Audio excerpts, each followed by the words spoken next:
Assalamualaikum warahmatullahi wabarakatuh. Perkenalkan, nama saya Lutfiana dari Pendidikan Bahasa dan Sastra Indonesia kelas 1B. Nah, untuk memenuhi tugas ulangan akhir semester, di sini saya mengambil salah satu tema. Temanya tentang perkembangan dan dinamika puisi Indonesia. Yang pertama ada definisi dan ciri puisi Indonesia. Apa sih puisi? Puisi itu bentuk karya sastra. Nah, biasanya itu puisi itu hasil dari perasaan seorang penyair. Nah, biasanya menggunakan bahasa apa? Bahasa seperti matra, terus irama, rima, kemudian ada penyusunan lirik dan bait. Nah, ada ciri-ciri puisi. Ciri-ciri puisi itu puisi ditulis yang pertama dalam bentuk bait. Kemudian yang kedua ada kata atau diksi yang digunakan dalam puisi umumnya bersifat kiasan. Kemudian bersifat sajak dan rima. Kemudian yang terakhir ada beberapa puisi banyak menggunakan majas. Nah, sumber yang saya dapatkan, yang saya ambil itu dari internet, https www.grimedia.com literasi ciri puisi. Kemudian yang kedua ada bentuk-bentuk dan aliran puisi Indonesia. Yang pertama ada bentuk-bentuknya terlebih dahulu. Yang pertama ada puisi, ada 3 ya bentuk-bentuk puisi. Ada puisi, ada prosa, dan drama. Yang pertama puisi yang sudah saya jelaskan itu yang pertama. Puisi itu merupakan karya sastra yang diungkapkan oleh penyair tentang perasaan yang mereka alami. Kemudian yang kedua ada prosa. Prosa itu sebuah karya sastra yang berupa tulisan, lebih tepatnya sih tulisan bebas. Bebas yang di sini itu yang dimaksud apa? Yang dimaksud itu tidak terikat dengan aturan-aturan layaknya puisi. Berarti tidak terikat ya, berarti bebas kalau prosa itu. Kemudian yang ketiga itu ada drama. Drama itu karya sastra yang menggambarkan kehidupan manusia dengan gerak.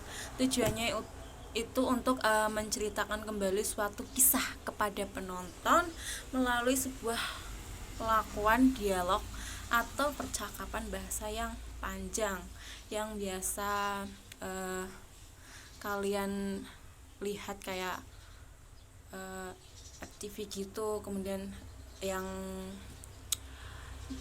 di sekolahan kalian SMA dulu ada pertunjukan dan menampilkan drama seperti itu berdasarkan kisah nyata manusia dan ditampilkan ke dalam bentuk percakapan, ditulis dan ditampilkan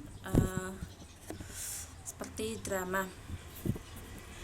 Di sini saya mengambil sumbernya dari https empola.com ragamrit 4571819 bentuk-bentuk karya sastra dan penjelasannya yang perlu diketahui page 3.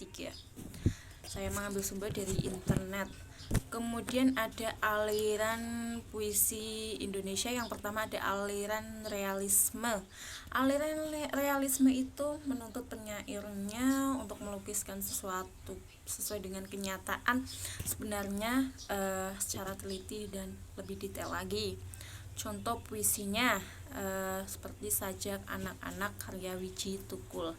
Ini saya ambil sumbernya dari Widarmanto 2013 dalam bukunya halaman 17.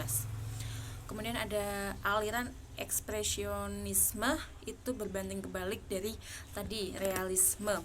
Aliran ini dianggap lebih subjektif atau ekspresionisme ini lebih mementingkan kayak pengucapan secara spontan. Contohnya itu seperti puisi Aku karya Chairil Anwar. Kemudian ada yang ketiga ada aliran impresionisme. Impresionisme itu apa? Aliran sastra yang berusaha melukiskan kesan sesaat dari sesuatu hal yang diamati penyairnya. Bisa dibilang impresionisme itu adalah sebuah sketsa, semua tidak dilukiskan dengan jelas sih. Tapi contohnya seperti Kucing karya Omi Intan Naomi. Ini dalam Saya ambil sumbernya Djahjono 1998 halaman 219. Kemudian ada aliran romantisme, itu lebih mengutamakan kayak perasaan. Itu saya ngambil sumbernya, referensinya dari Djahjono tadi 1998 dalam bukunya halaman 224. Contoh puisinya itu Surat Cinta karya W.S. Rendra. Kemudian ada aliran simbiolisme, itu kayak aliran yang muncul sebagai reaksi atau realisme. Contohnya puisi Stasiun Penantian karya Umamni. Kemudian yang terakhir itu ada aliran Nistianisme. Itu aliran kesusastraan yang bersifat melukiskan hubungan manusia dengan wujud keilahian, persatuan yang tinggi. Contoh puisinya itu Ketenangan Jiwa karya Umamni, masih dengan karya Umamni nih. Kemudian ada aliran surrealisme, merupakan aliran yang melukiskan berbagai objek dan tanggapan secara serentak. Karya sastra ini itu umumnya memiliki gaya pengucapan yang melompat-lompat dan sadar atau mengangkat objek-objek dalam mimpi. Contoh puisinya seperti Kaki Angin karya Ahdah Imran. Kemudian ada yang terakhir itu tokoh-tokoh puisi Indonesia angkatan 90-an. Yang pertama ada Ayu Utami.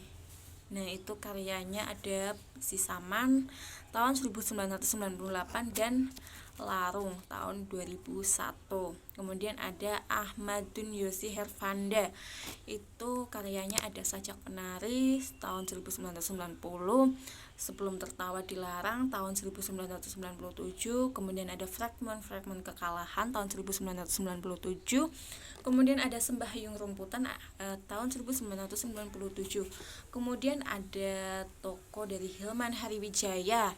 Yang pertama ada karyanya tentang Olga Sepatu Roda 1992 nih. Kemudian ada Lupus ABG 11 novel tahun 1995 sampai 2005. Ini Hilman Hariwijaya ini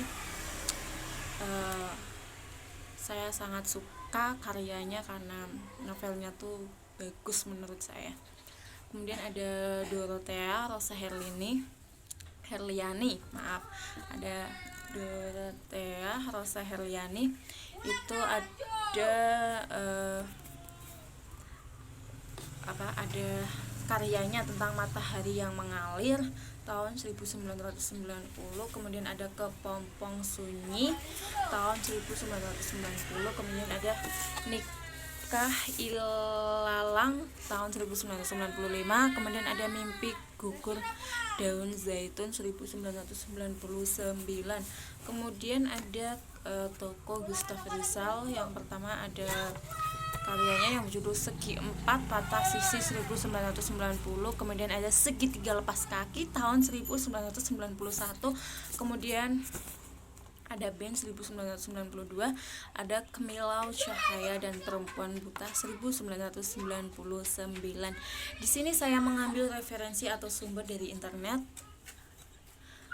dari bukunya Sejarah Sastra Indonesia Jakarta PT Bina Aksara 1988. Mungkin sampai sini yang bisa saya sampaikan, yang bisa saya paparkan tentang